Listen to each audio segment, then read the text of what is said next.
말씀은 느헤미야 9장 4절입니다. 우리 같이 한 목소리로 함께 읽겠습니다. 레위 사람 예수아와 바니와 간미엘과 스바냐와 분니와 세레비아와 바니와 그나니는 단에 올라서서 큰 소리로 그들의 하나님 여호와께 부르짖고 아멘. 이스라엘은 금식하며 이방인과 교제를 끊고 열조의 죄와 자신들의 죄를 고백합니다. 그리고 말씀을 낭독하며 그 말씀에 비추어 또한 개인들의 삶 속에 있었던 이런 모든 죄된 습성들, 이런 죄된 것들을 자복하게 됩니다. 그런데 그것은 하나님을 경배하는 요소로 나옵니다. 지금 부흥의 물결이 일고 있는데 그 뒤에 이어지는 내용이 이제 오늘 우리가 읽은 4절입니다. 그래서 오늘은 이 부흥의 과정에서 일어나는 부르짖음, 지금 레위 사람들은 단 위에서도 에스라의 좌우에 들어서 있고 또한 밑에 백성들의 사이사이에 끼어 있어서 이들이 하나님의 말씀을 알아들을 수 있도록 통역해주고 설명해준다고 우리가 이야기를 나누었지 않습니까? 그들이 지금 여기에 나와 있는 레위 사람 가운데 예수와 그리고 바니 그리고 세레비아, 이 사람들은 8장 7절에 보면 이스라엘 백성들이 그 말씀을 깨닫도록 도와주던 사람들입니다. 그리고 세레비아와 간미엘의 아들은 훗날 뒤에 가서 보면 레위 사람들의 지도자로 거론되는 사람들입니다. 자, 이들이 대에 올라서 그러니까 말씀을 낭독하기 위하여 만들었던 그 강단을 말합니다. 그 강단 위에 올라가서 이들이 큰 소리로 하나님 여호와께 부르짖었다라고 합니다. 히브리어에서 이 부르짖음이라고 하는 이 단어는 하나님을 향한 기도, 간구를 의미하는 단어입니다. 지금 이스라엘 백성들이 하나님께 부르짖는 장면, 그러니까 이것이 우리에게 생생하게 그 현장이 머릿속으로 그려집니다.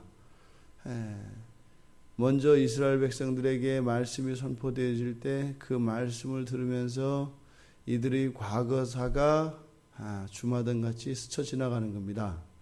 그리고 그 모든 것들이 하나님의 말씀에 위배되고 벗어나 있던 것을 깨닫게 되는 거예요. 그 가운데서는 모르고 무지로 지은 죄도 있겠고 또 조상 대대로 전해져 들어왔지만 그 말씀의 권위를 상실하여서 이들이 그것을 알면서도 저지른 죄들이 있었을 겁니다. 그런데 그동안 회개하지 못하였던 일들이 이때 막 일어나고 있는 거죠. 그 말씀을 또한 선포될 때마다 잘 알지 못하는 것들을 레위 사람들이 가르쳐 줍니다. 이제는 말씀이 정확하게 깨달아지면 깨달아질수록 그것과 함께 자기들의 내면과 자기들의 삶 속에 있었던 죄들이 낱낱이 드러나는 거예요. 소망 없는 죄인이라는 것을 깨닫게 됩니다.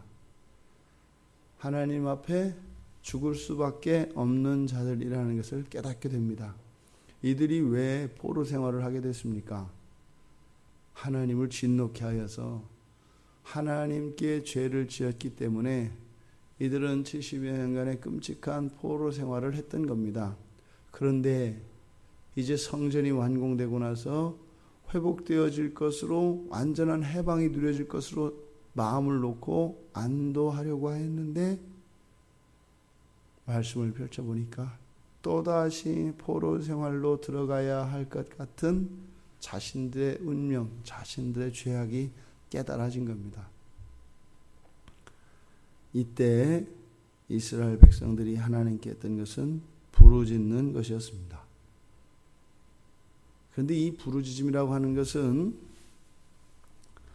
언제나 이스라엘 백성들이 이렇게 부르짖을 수 있었는가 하면 그렇지 않았을 때도 많습니다. 먼저 창세기, 지금 여기서는 다행히 이들은 그 죄를 깨닫고 있고 여호와 하나님께 부르짖고 있는데, 이 부르짖음이라고 하는 이 단어의 의미는 성경에 사용되어진 것들을 보면 그들이 죄악 가운데, 그리고 외침으로 인하여 이스라엘이 멸망하기 직전에, 그러니까 매우 위급한 상황에 이들이 하나님께 도움을 청하는 것을 부르짖는다라고 합니다. 창세기 18장 20절에 보면 소돔과 고모라 성을 심판하러 오셨을 때, 그때도 보면 가라사대 소돔과 고모라에 대한 부르짖음이 크고라고 합니다. 그러니까 소돔과 고모라에 악이 가득 차긴 하였습니다만 그 악으로 인하여 누군가 고통을 당했다는 것이에요. 본문의 정황을 미루어 보았을 때 롯과 그의 가족이라고 볼 수 있습니다. 그런데 그 악으로 인하여 하나님의 자녀들이 고통을 당하고 부르짖을 때, 그러니까 거기서 살아가기가 굉장히 힘들었던 겁니다. 그 부르짖음이 커서 심판하러 오셨다고 말씀을 하거든요. 또 출애굽기 2장 23절 이하에서 3장 초반절까지 보면 이스라엘 백성을 출애굽할 당시에 하나님께서 이들을 구원하기로 결심하신 것이, 그 본문에서는 이스라엘의 부르짖음을 듣고 그 부르짖음이 여호와 하나님께 달하였기 때문이라고 말씀하십니다. 또 민수기 11장 2절에 보면 모세에게 대하여 미리암이 대적하였을 때 미리암에게 문둥병이 임합니다. 그때 그 문둥병을 하나님께서 용서해 주시고 고쳐주시도록 모세가 또한 부르짖습니다. 이스라엘 백성들이 사사의 시대에, 그들의 시대가 너무나 큰 어려움, 그 이방 민족들의 그런 침략과 그들의 핍박이 심할 때, 그때마다 이스라엘 백성들이 부르짖습니다. 그러면 사사를 하나님께서 보내어 주셔서 그 사사들로 하여금 이스라엘을 지키고 이스라엘을 다스리게 하셨습니다. 그러니까 구약 성경에서 이 부르짖음은 이스라엘 백성의 다급하고 간절한 기도인 것입니다. 그리고 이 부르짖음은 하나님께서 들어주셨던 겁니다. 그런데 항상 그랬느냐? 시편 18편 41절에 보면 이스라엘의 승리, 즉 다윗에게 승리를 주셨던 하나님에 대한 감사시가 시편 18편인데, 그동안에 있었던 일들을 회고하며 41절에서 이렇게 얘기합니다. 저희가 부르짖으나 구원할 자가 없겠고 여호와께 부르짖어도 대답하지 아니하셨나이다. 부르짖었어요. 부르짖었는데 대답하지 않으셨대요. 그런데 누구예요? 부르짖은 것이 이방인이기 때문입니다. 이방인이 부르짖었을 때는 하나님이 대답하지 않으세요. 욥에게 친구들이 이야기합니다. 부르짖어 봐라. 하나님이 응답하나 안 하나. 무슨 말이에요? 네가 죄인이기 때문에 암만 부르짖어도 소용없다는 거예요. 그러니까 구약 성경에서 부르짖어도 하나님이 응답하지 않는 경우가 이방인인 경우와 죄인인 경우가 나와요. 죄를 짓고 회개하지 않았거나 또 하나님과 상관없는, 즉 언약의 백성이 아닌 경우에는 그 부르짖음이 유효하지 않고 무효하다 이 말입니다. 그렇다면 우리들이 이 본문을 통해서 이 부르짖음이라고 하는 것은 하나님의 도우심을 의미하는 것이고, 또 누가 부르짖어야 하며 어느 때 부르짖어야 하는가 하는 교훈을 우리가 얻을 수 있습니다. 먼저 부르짖어야 할 때는 여호와 하나님이 아니고서는 헤어날 수 없는 큰 위험에 처해 있을 때입니다. 이것은 개인도 마찬가지고 공동체도 마찬가지입니다. 개인적인 큰 어려움과 환난 속에서도 우리는 부르짖습니다. 또 국가적인 위험과 국가적인 어려움, 헤쳐나갈 수 없는 그런 난국 속에서도 우리는 부르짖습니다. 또한 여호와가 아니고서는 돌이킬 수 없는 심각한 이런 중한 죄가 저질러졌을 때입니다. 또 그렇게 큰 죄는 아니라 할지라도 그 시대에 그리고 그 공동체에 죄가 너무나 만연하고 일반화되어서 이제는 죄가 죄로 여겨지지 않는 그런 때입니다. 이러한 성경의 교훈들을 정리해서 우리의 삶을 들여다보면 지금 우리가 살고 있는 이 시대가 부르짖어야 할 때라는 것을 알게 합니다. 지금 남북한 고위 정상이 회담을 하고 있다는데 아직 결론이 나고 있지 않죠. 오히려 또 경계 상황은 더 한 수치를 더 높여서 더 위험한 상황으로 북한과 남한이 인식하고 있습니다. 그러니까 어제 뉴스를 보니까 잠수함 50대가 사라져가지고 어디 있는지 알 수 없다 그래요. 그러니까 6.25 이후에 최대의 군사작전이 일어나고 있다는데, 지금 저가 군대에 있을 때 이런 상황이 있었거든요. 얼마나 살벌한지 압니다. 처음에는 장난 같은데요. 하루 이틀 들어가고 이게 이제 점점점 긴장이 고조되면은요, 전쟁 버전으로 들어갑니다. 그때 이렇게 병사들끼리 눈에 살기가 들기 시작하는데요. 진짜 전쟁 날 것처럼. 그때 이제 그때는 김일성이 죽었다고 하는 유언비어가 있어가지고 그때 이제 그 클래식 음악이 막 나왔었거든요. 그래서 그때는 완전 군장 다 싸고 대포 쏘고 도망갈 준비를 하고 있었거든요. 5분 내에 명령이 떨어지면 발사하고 진지를 떠나야 되는 겁니다. 나중에는요, 부대가 정막 속에 휩싸이더라고요.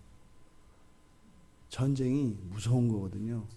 우리나라 사람들 정말 배포가 큽니다. 지금 데프콘 상황이 되고 이렇게 하는데도요, 아이고 전쟁 무슨 전쟁 나왔지, 지들도 아이고 손해보고 못할 때. 전쟁은 그렇게 상식적인 게 아니거든요. 만약에 마귀가 역사하면 어떻게 될까요? 그냥 납니다. 미국에 있는 군수업체들이, 이 방위산업체들이 장사 한번 해보겠다고 마음먹으면요, 전쟁 나는 겁니다. 일본과 중국에서 이렇게 해서 경제적으로, 중국도 경제적으로 어려워지는데 우리 한번 이걸 이용해서 우리나라 한번 잘 살아보자, 일어나는 겁니다.